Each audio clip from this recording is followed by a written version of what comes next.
Okay, are we ready, ladies? Yep. Good evening, everyone. Good evening. And welcome to the Enoch Pratt Free Library. My name is Vivian Fisher, and I am Deputy Chief of Public Services here at the Central Library State Library Resource Center. Before I begin this evening's introductions of our guests, I want to remind you that we have some upcoming exciting programs for the month of April and our latest Compass newsletter. So I hope all of you have gotten this great, wonderful publication.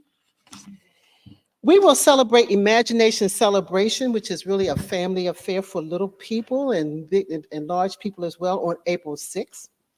We have authors Dr. Sharon Malone on April 11th and Bakari Sellers on April 24th. So stop by and join us for these exciting programs. At the end of our 45-minute program, we will have about 15 minutes of Q&A. So there should be mics on both ends of the auditorium, both sides of the auditorium. This evening, it is my pleasure to introduce Dr. Salima Marriott Gibbs. Her 50 years of public service and activism for social and political justice have their genesis in the experience of her oldest child's enrollment in New York City public schools. The combining of a career in academia with activism led to her election to the Maryland House of Delegates in 1990. After serving in the Maryland General Assembly for 16 years, she became Baltimore City's deputy mayor for community and human development. In the Maryland General Assembly, Dr. Marriott served in numerous leadership roles, including chair of the Baltimore City delegation, House Chair of the Joint Committee on Children, Youth, and Families, Ways and Means, Chair of Children and Youth Committee, and Vice Chair of the Maryland Legislative Black Caucus. This evening, Dr. Gibbs will discuss her book, Bringing Into Being Our Legacy. She will be in conversation with some of the book's phenomenal contributors, including Georgia Goslee, the Honorable Verna Jones-Rodwell, the Reverend Dr. Barbara Sands, and Terrez Marriott Thompson. Please join me in welcoming Dr. Salima Marriott Gibbs and her guests to the Pratt Library.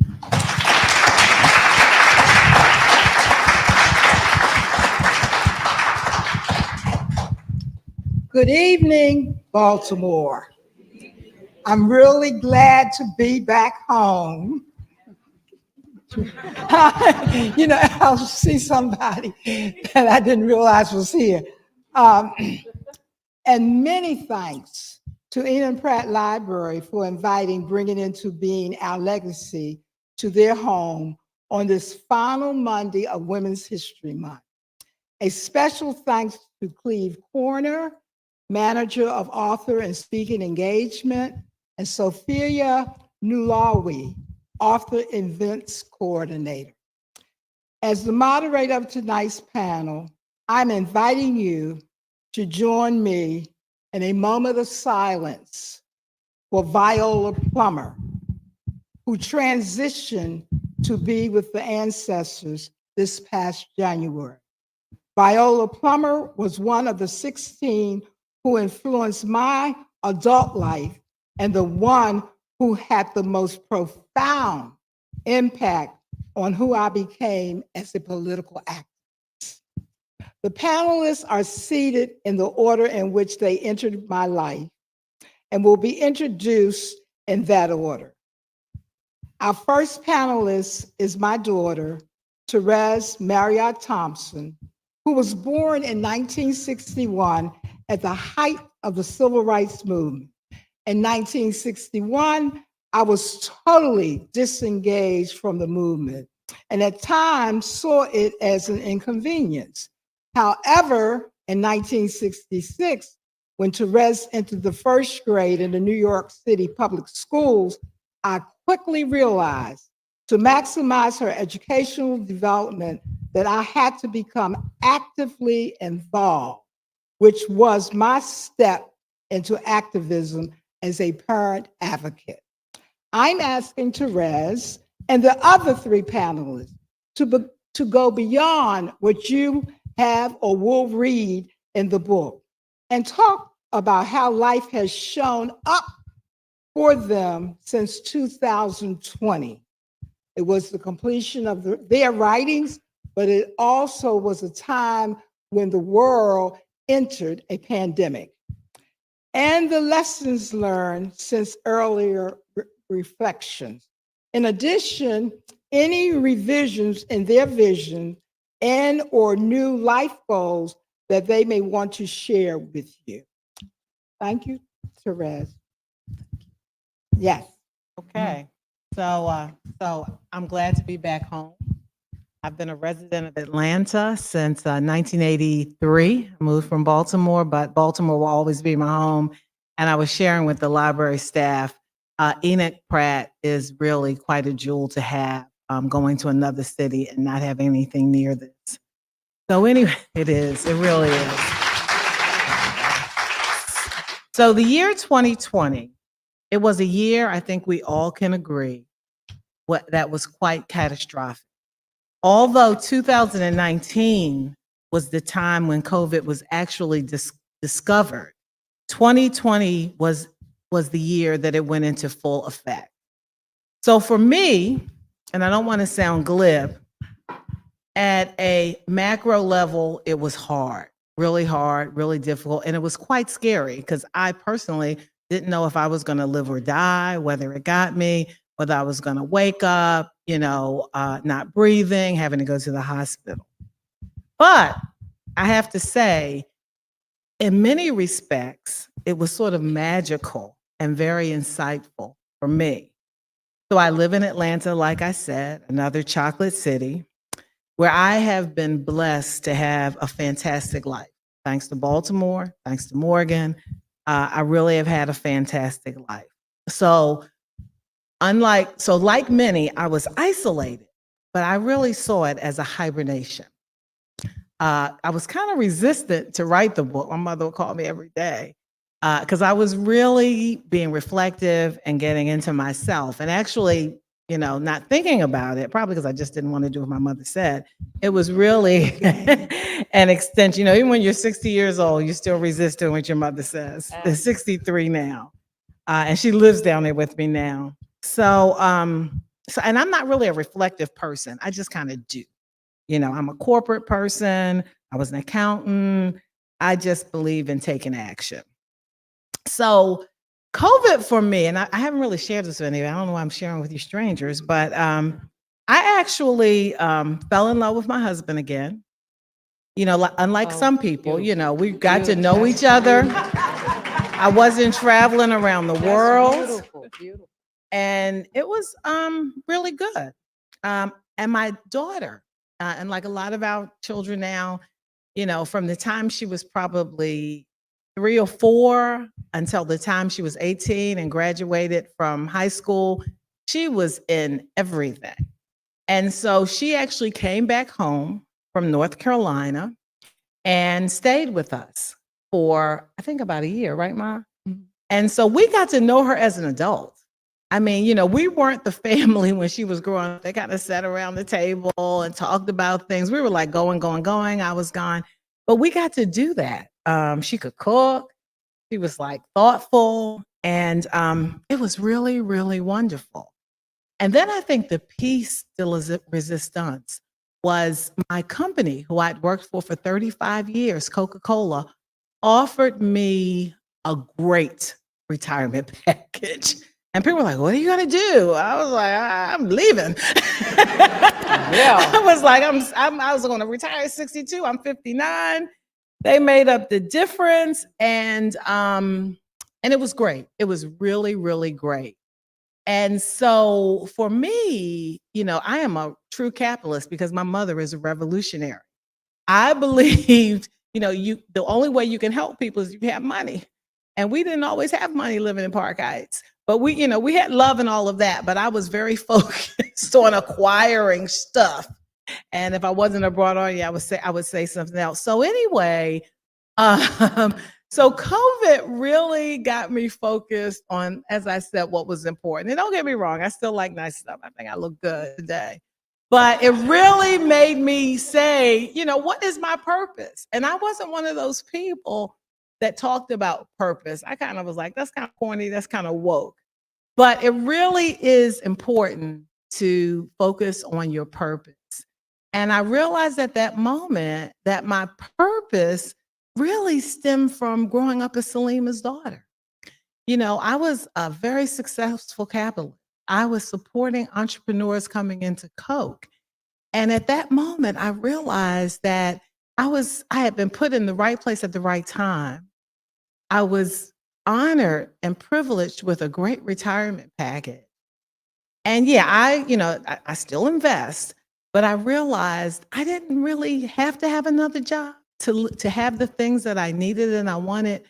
But I had really acquired a lot of knowledge that would help me make make people like the folks I grew up with, hopefully help them be more successful. So I founded a nonprofit. I founded a nonprofit focused on empowering folks in communities like ours to be entrepreneurs. Because the one thing that I knew, again, it's revolutionary to be self-sufficient. It really, really is. And in a capitalist society, being a successful entrepreneur is critical. And so from 2020, am I out of time? So from 2020, okay.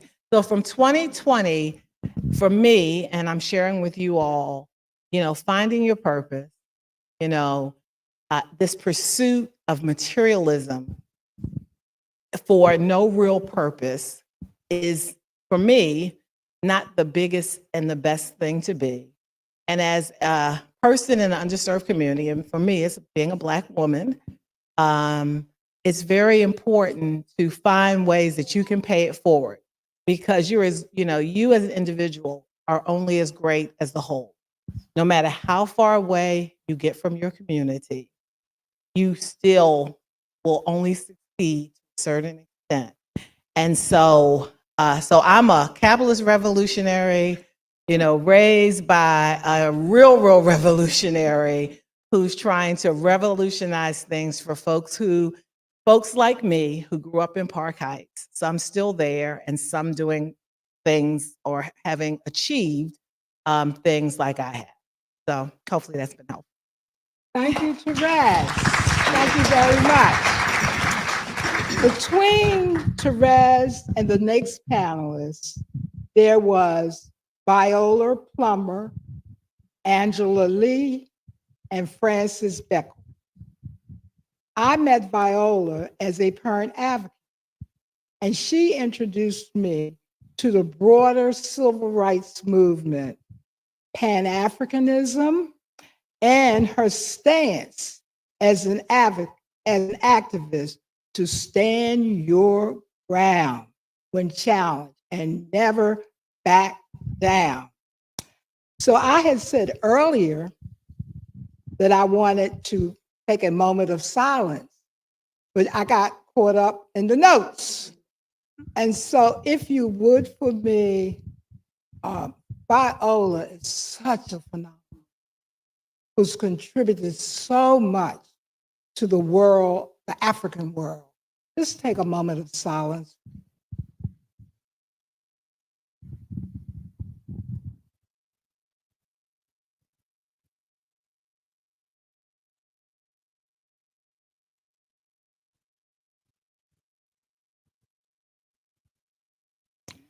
And when I returned to Baltimore to live, I met Angela Lee, who was the leader of a parent advocacy organization, Parents United for Quality Education, that I joined immediately. Years after being students together at Morgan State College, Fran Beckles invited me to join an organization of Black women that she was forming to go beyond the impact that the local organization of Black social workers was having on the constituents we were serving at the Baltimore City Department of Social Service. I met the next panelist, Reverend Dr. Barbara Sands, in my first year as an instructor at Morgan State College.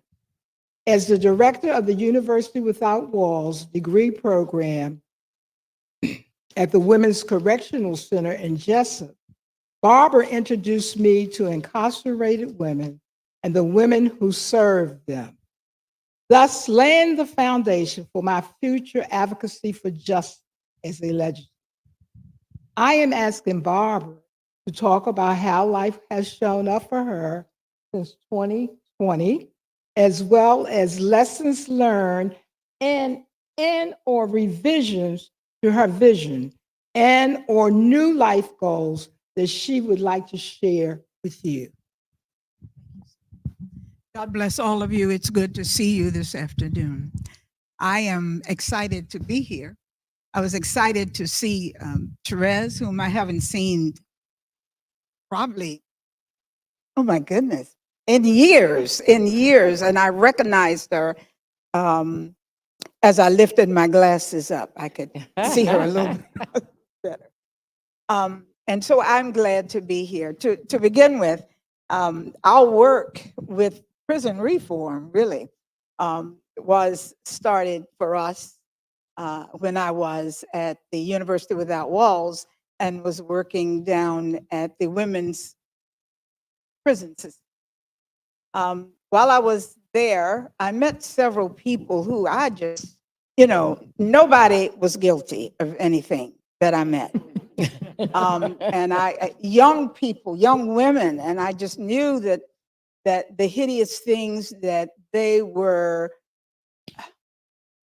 being assigned, if you will, they didn't do it. So I want everybody to be released and go home and go back to school and be good girls. And Salima, coming from North Carolina, only child, Morganton, North Carolina, Salima Marriott was one of the first people that I met when I really, really had graduated from Howard, and I was a woman. I mean, I knew, and my husband was going to Alaska, and Salima, my mentor, let me know that there are things I couldn't do as a married woman. I thought there were nightclubs, and Salima said she was going, and I said, well, I'm going too. She said, no, you're not, Stan. Okay. And I was obedient because I looked up to her. And so she taught me a lot. She helped me. She saved my life, really.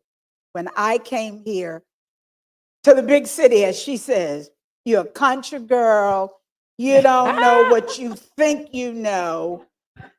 And I just want to share with you that Salima and a young man named Toast and several others I love it. allowed me to go to, I don't know the club, but here's the center. I had to leave at 9 o'clock. And they meant it. I mean, Toast would go get the car. Salima would say, Sands, there's the door. And so I would leave. And so I say all that to say that I respect her greatly, and she is a wonderful mentor, and I really love Dr. Marriott. And I just want the world to know that, people. And Terrez always was the mother of Salima and I. As a little girl, she would say what you shouldn't do, what you ain't got no business doing, with the head shaking, and she was very serious about it. And Salima and I would smile and go on about our business.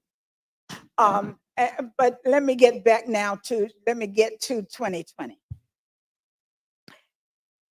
COVID for me was a time of estrangement, a time of uncertainty, not knowing where I was going, what I was doing. I had a church, and I knew we had to form some method of continuing in the church, and so Zoom, somebody came up with Zoom, the conference did, and that was the savior. We got organized and got everything on track. But during that time, I found myself, it's just Doug and I at home. There are no kids, and there's no grandkids, and there's no going out the house to go to work. And so there was a lot of relearning of each other. Amen. Amen. Now let me explain that, because Georgia went, What I mean is that we began to know each other differently. One of the things my husband said to me is, I'm going to teach you how to act like you're retired. Sit down. Barbara, you're doing too much. Just sit down and enjoy the day, enjoy the house. Sit down. Then I began to think after a couple of months, what can I do? I thought about cleaning closets. I thought about writing our will. I thought about all kinds of things, but writing seems to be the thing that that was most prevalent. And so I began to focus on when I'm going to start writing, etc. And Salima Marriott re-entered into my life through a friend named Freddie Cager. I called her and she began talking to me about what she was doing. And if Salima's doing it, I want to do it. Me too. And so she just encouraged me to follow my dreams, to write. She said, Sand, you just sit down and write. I said, how did I get started? She said, just write. And so she started me on my way. And since then, I have co-authored another book, in the process of writing a book, and feel a sense of freedom. At 81, I feel like I'm starting a new career. Life is beginning for me, and I feel good. And it's all because of my friend who came back into my life and encouraged me. And I recommend you do something different. This book will encourage you when you see what other women have begun, how we started. You can do it. You can do something. Thank you, Barbara. Thank you so much. Between Barbara and the next panelist were the women of Bethel AME Church.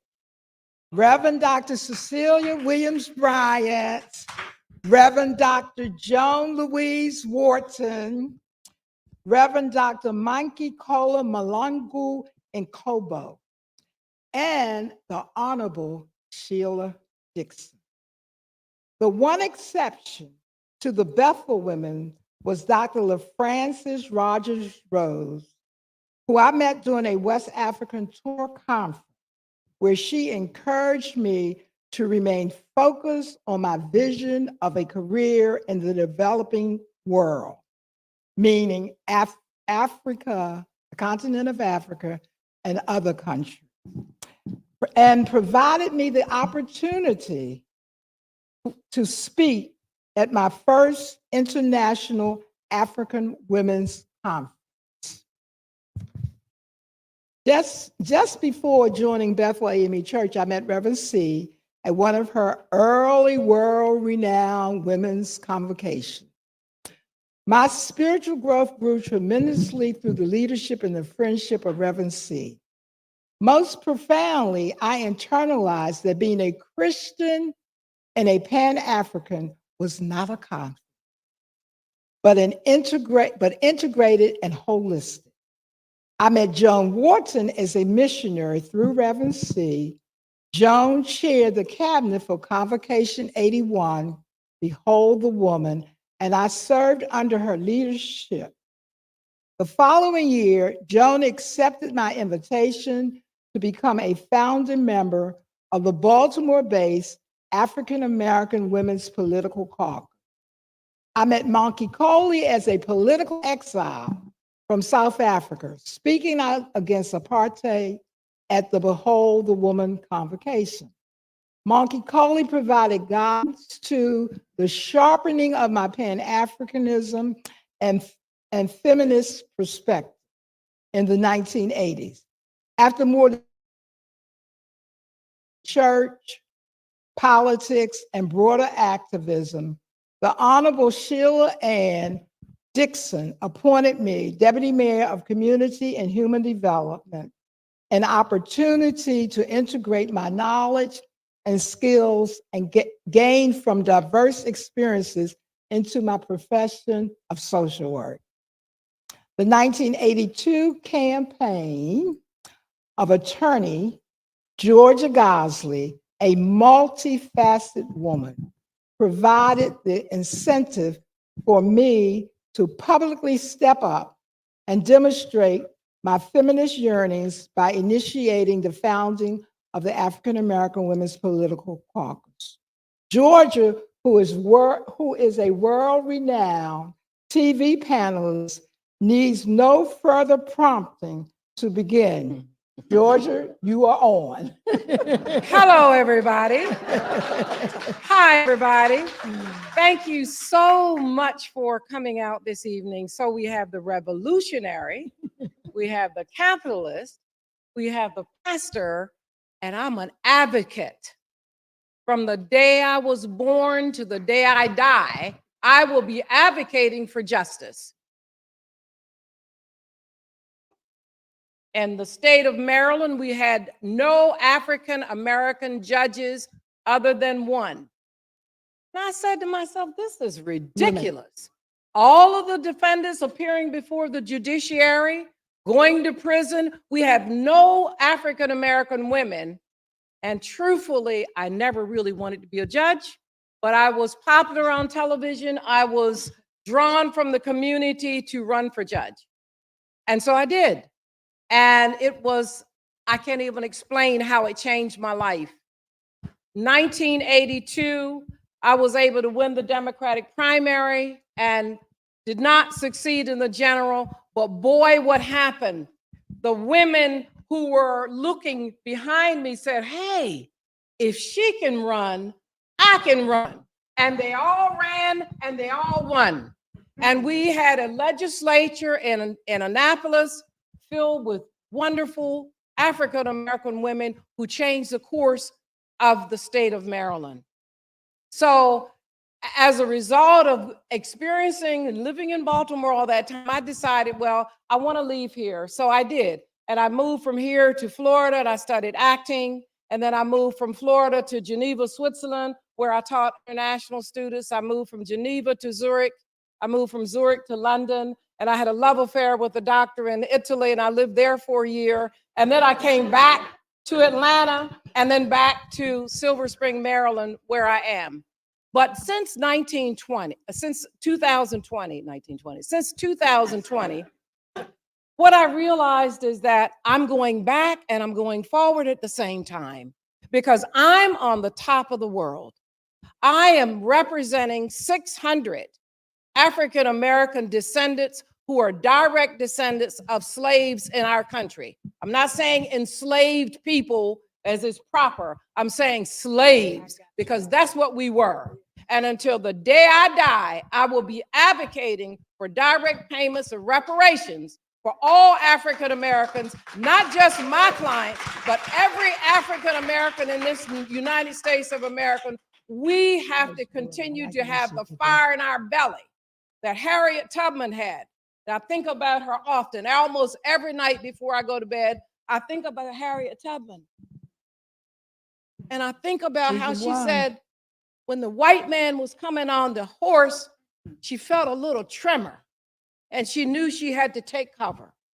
And I think about how she got to the side of the river and she said to, I don't know his name, she said, I love you. We've been brothers all and sisters all my life, but you keep telling me what I can't do when I've taken hundreds of people to freedom. So I don't want to do this. But I've got babies. We got to keep them quiet. But you're creating problems for everybody. So I don't want to do it. Bam, she shot him in the head and put him in the river. Sounds harsh, is harsh. Life goes on. We as African American people are the greatest people in the world. We can survive anything if we can survive this United States of America. So I close in telling you I love Salima. She is, I can't even tell you how I feel about her, about Dr. Sands. We've been friends for years. Dr. Verna Jones and her beautiful, wonderful, talented daughter, Terrez. Thank you so much for having us in here this evening. And God bless all of you. And it's my pleasure to be here. Thank you. Thank you. Thank you, Georgia. My girl, Georgia.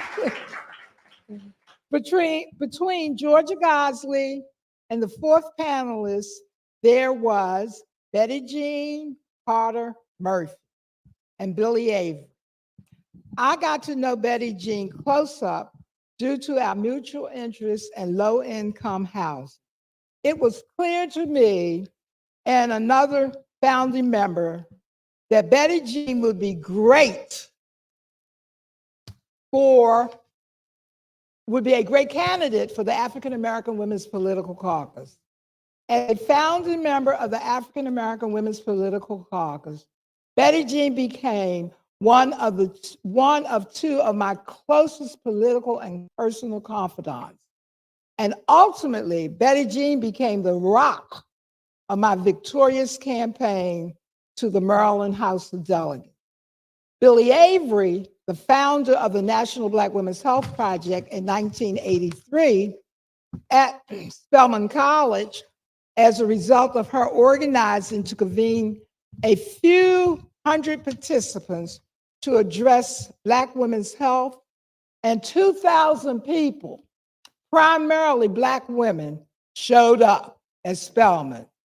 Shortly after the conference, I traveled to Atlanta to pursue the assistance of Billy Avery in the implementation of the African American Women's Political Caucus and ambitious vision of mobilizing African American women to convene in 1984 to develop an African American perspective to present at the 1985 United Nations World Conference on Women.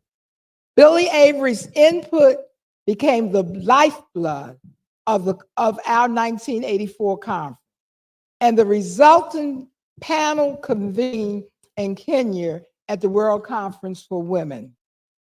Lastly, but certainly not least, the Honorable Verna Jones-Rodwell.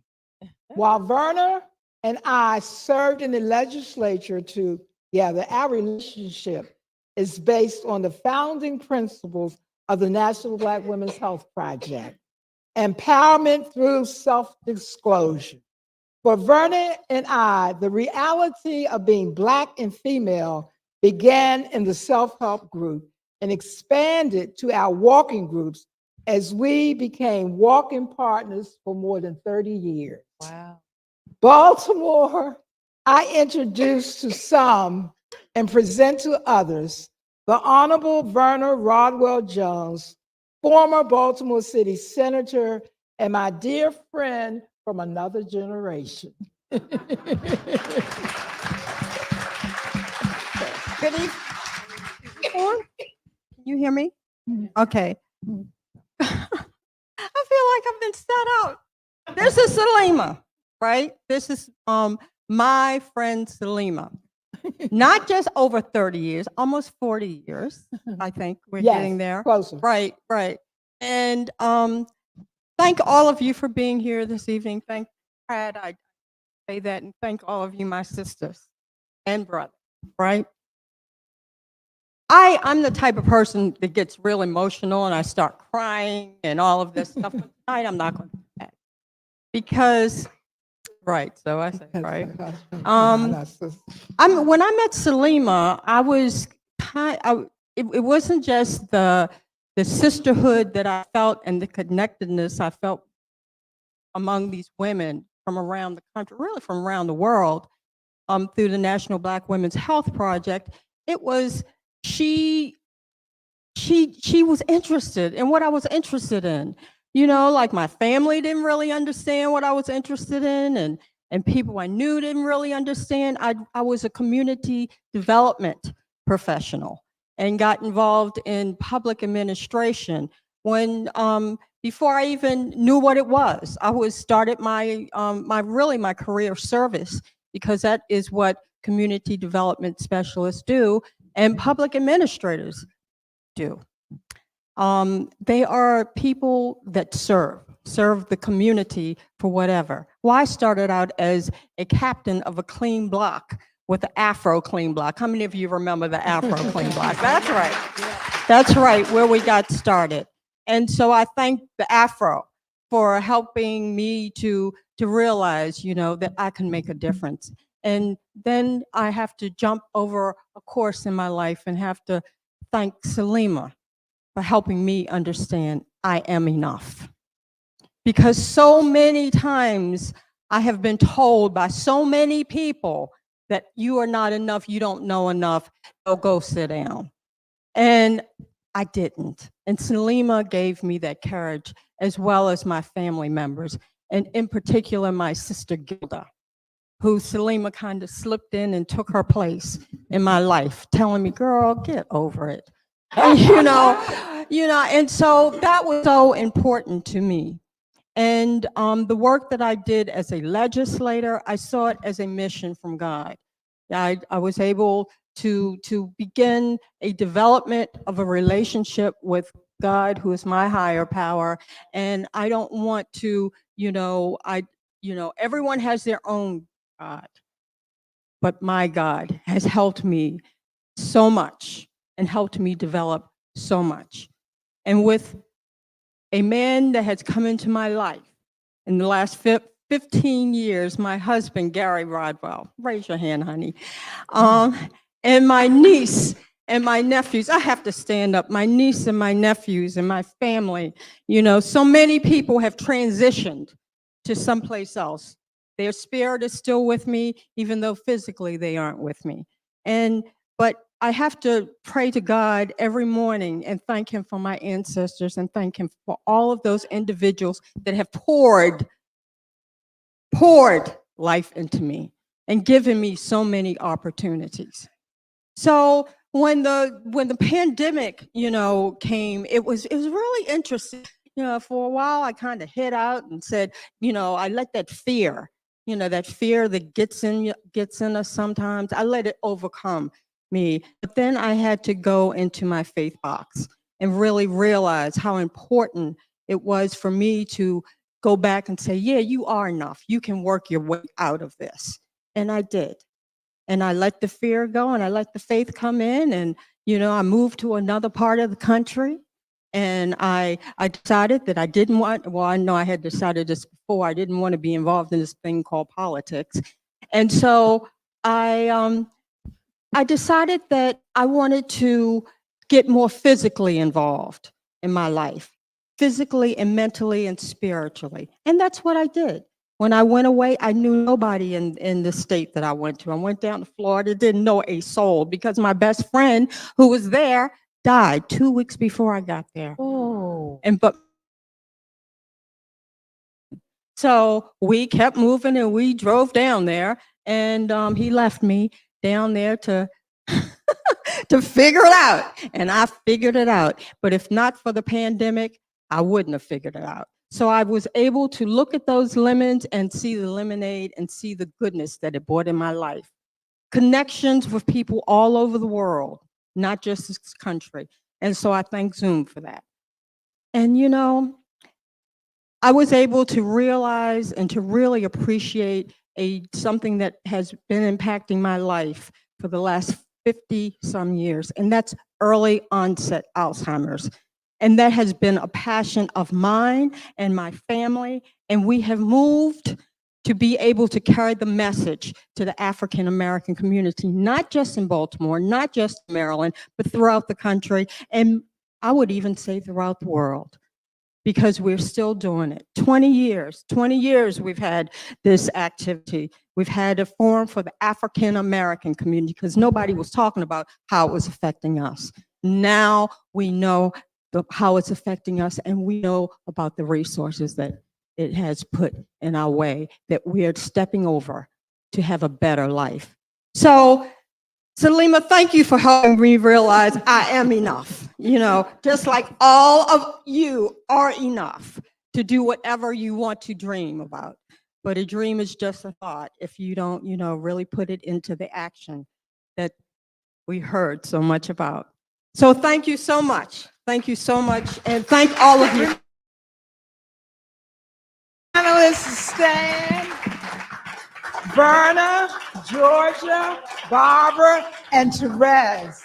And I just want to thank them so very much for their fabulous sharing with you this evening, and to invite you to be sure, if you haven't already, read the stories of 12 other fabulous women who are in the book, and that we know that you will gain something from all the stories that have been told. But now we want to turn to you because it is your time. We've taken up 2/3 of the time. I think I got it right. And now you have 1/3 of the time to find out from what it is that you need to know to take you beyond where you want to go from us. And so I'm not going to be the one who will call on you, or will I? I know. I think that Pratt is going to handle, Yes. facilitate. My great word. Going to facilitate the question and answers. So I turn it over to Pratt. That is correct, Salima. Thank you, Baltimore. One more time. One more time. Good old Baltimore. So as Salima said, the easiest way to facilitate this is you just stand up at this microphone and ask a question. There's one here and there's one over on that side. Please don't be shy.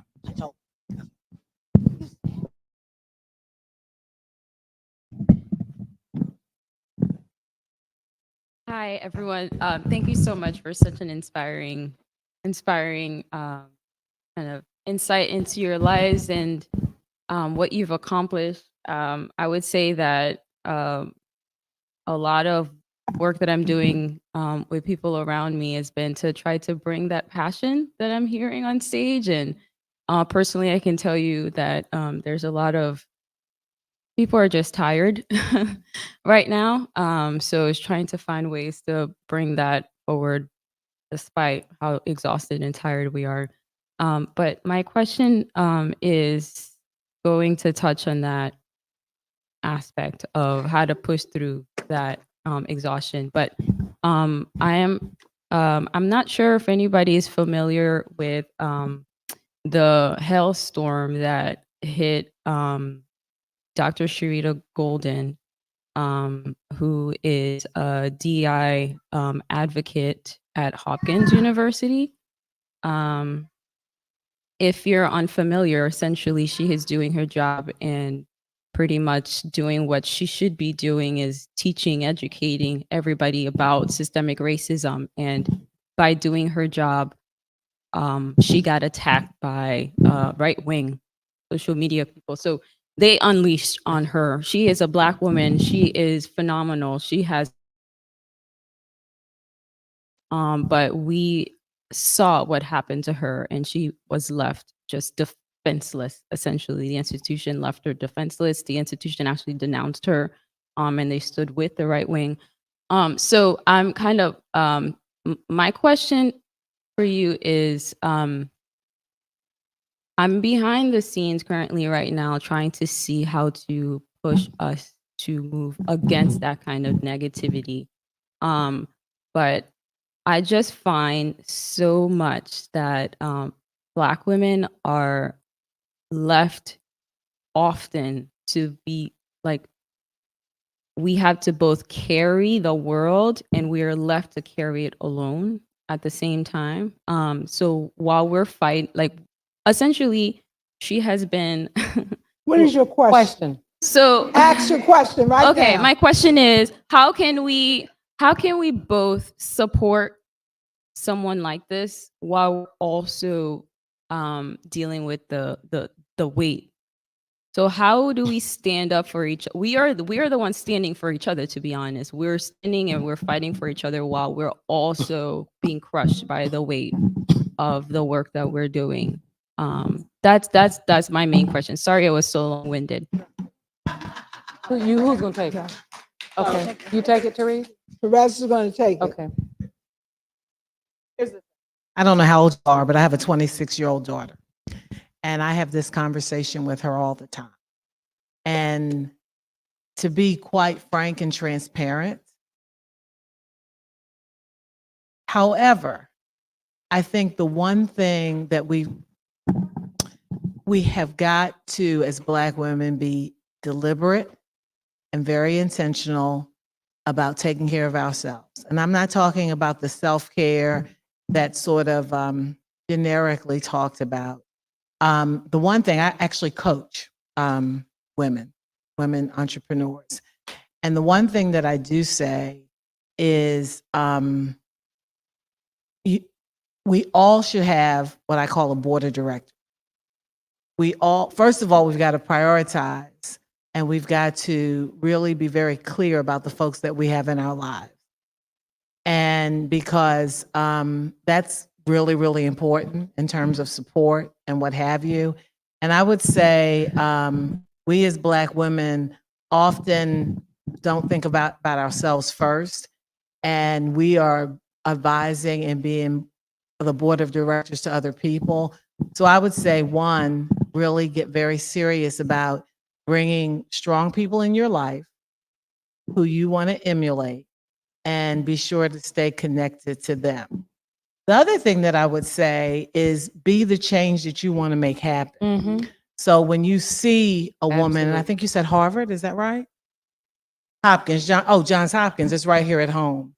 And so the one good thing that young people do have is social media. And I'm a very active and believer that social media can make a difference. That's probably one of the key organizing tools. My mother at her heart is a community organizer.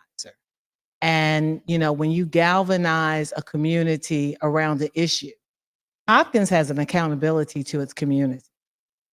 And if we aren't addressing them directly in numbers, then that is a part of the problem. So I would say, I don't know where she is in her journey. I don't know if there's an opportunity to turn it around, but I would use the tools that I have around me to galvanize the community, to be supportive of her.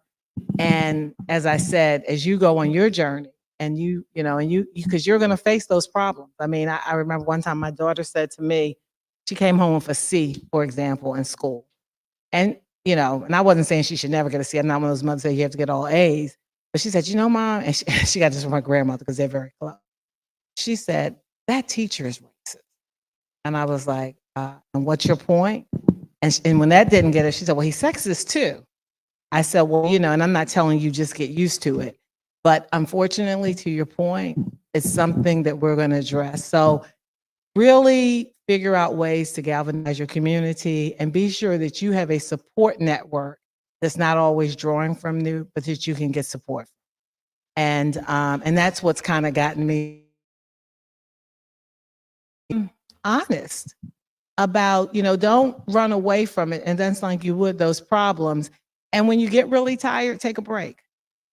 Take a break, whatever that break is. Some people can go on spa vacations. Some people can just ride a bike. Some people just need to go to their bathtub and light a candle or some incense or something like that. But take a break if you can, rejuvenate yourself, but really think about having, like I said, a board of directors that's pulling you up and not pulling you down. And you'd be surprised at the people that you ask to mentor you who will. And as it relates to this specific initiative, I would go on that social media and really try to galvanize the community and educate them around what's going on and hold Johns Hopkins accountable.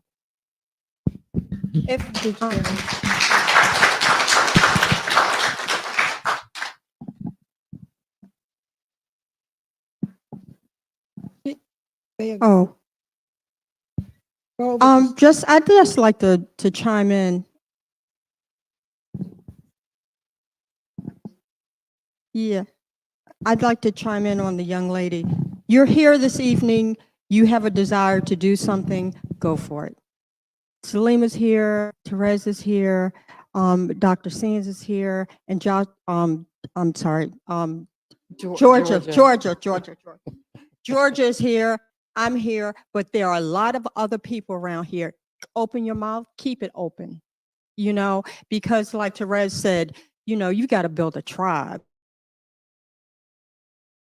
And it's not going away. So, Coalition. you know, you're here this evening and take advantage of the opportunity.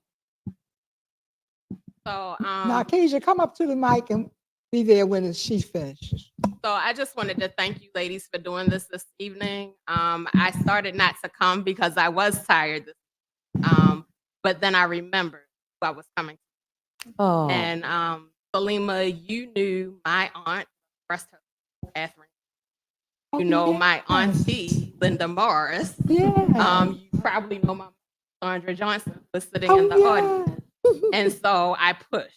And one thing that I will just share with you, I don't know your age, I will share mine. I am 44 years old, and I am doing a lot of the active work that you all have done. Doing legislation, doing research, starting nonprofits, and doing all that kind of work now. In 1962, California, Malcolm X gave us that talked about how disrespected African. That was 1962. This is 2024, may not ever change. But the respect that our ancestors had that brought them, from the boat to America, that gave birth to many of us in the fields, that, have allowed us to just sustain ourselves as a culture, that respect and that long legacy that we have is something that we have to hold on to and know that it will sustain us. So between the rich history that we have, the legacy and the things that we want to do moving forward, we'll accomplish. Pray. It's not going to be never happen, but it will get. So again, thank you all this evening so much. It was. Can I say one thing in support of what you just inspired me? And you guys, most of you should be able to relate to this. So I'm in Atlanta now, right? And it can be a pretty bougie community in terms of, living the two lives, being one way.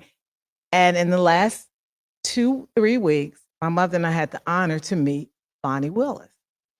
And what I'm telling my Black friends who have succeeded and are in the bougie cycle and sharing with you, we all must find our inner Bonnie Willis. absolutely. And the thing that she said that struck my mother and I at the same time, she says, I believe that I can be an authentically Black woman in the way I talk and the way I present myself, and I'm still intelligent. And the world needs to get used to that. Absolutely. And that was like, I was like, okay, to what you say. So thanks for saying that. But the inner Bonnie Willis is necessary in this day. And I appreciate what you. Thank you.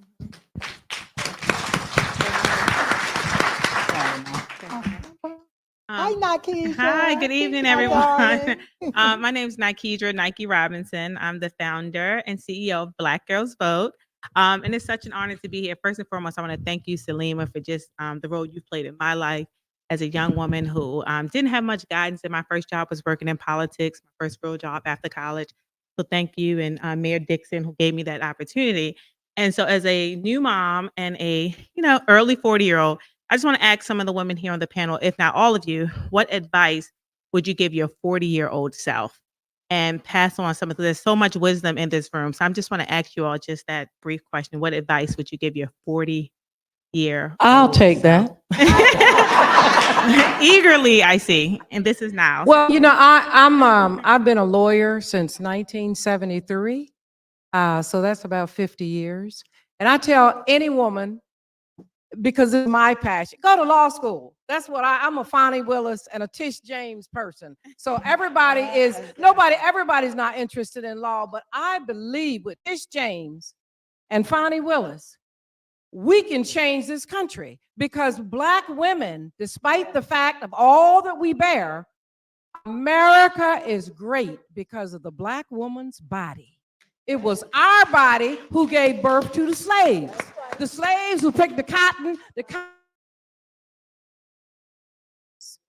So as Black women, if I were going to give myself some advice as a 40-year-old woman, I would create coalitions around the world. I would not stay in one city. I would learn international finance. I would find people like Terrez in Qatar and in Dubai and travel around the world, because if you build coalitions, you'd be surprised. In Qatar, they have tons of African American women who are in business, who are in pastoring, who are lawyers. So if you don't want to go to law school, build coalitions, and coalitions, women, where it's not petty, where it's not, I don't like you, come to a standard and decide no matter what, we're going to abide by these rules and directives, and we're going to basically take over the world.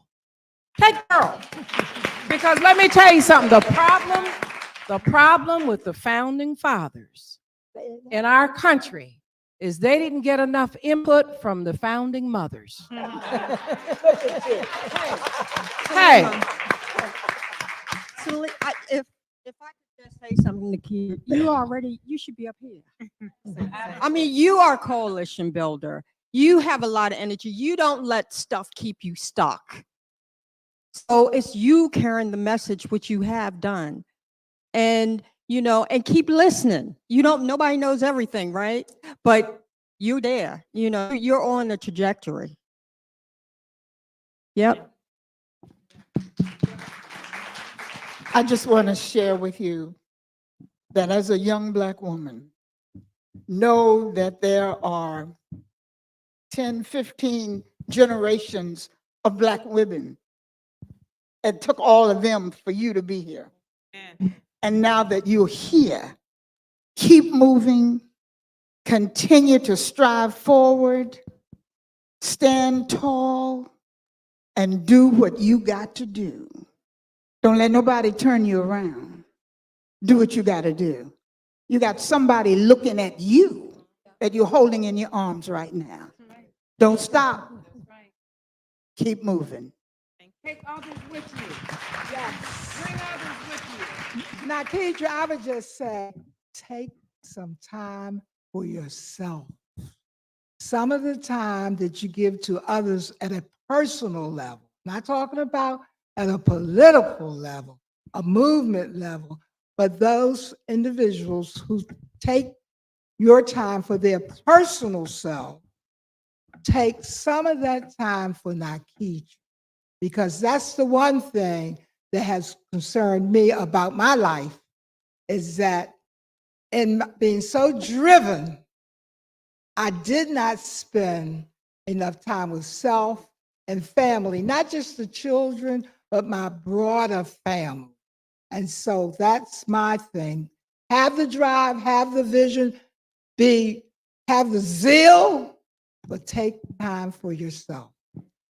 And I'm just going to say,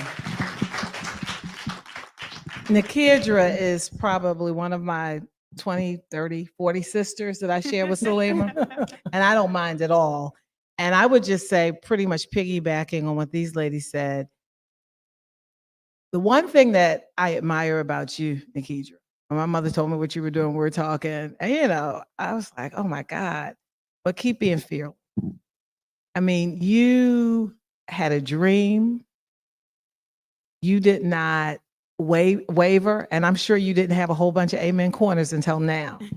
And I would just keep being fearless, and like our mom said, take some time for yourself.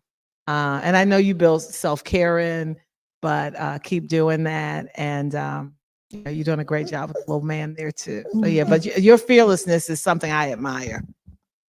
All right, thank you, ladies. It's all about faith and not fear. You have to be fearless and have faith and believe. We have time for one more question. It's going to come up from that side over there. I just want to say to my sister Salima and all the sisters on the stage, and especially Mama Mankikola Shay. Ever since I was a little girl, 4808 Homer Avenue, you've encouraged me, you strengthened me, you come to my performances, you encourage me all through my life, Sister Salima. And I just want to tell you, Nzinga loves you. Thank you. I want to thank Please help me to thank tonight's speakers. Oh, show it to me. All right, now you will get an opportunity to meet everybody outside in about 5 minutes. Everybody has a copy of the book that we're given to you today. Everyone's going to be happy to sign your book. All five speakers will be outside to sign in about 5 minutes. Thank you so much for coming out. Okay, and then come back.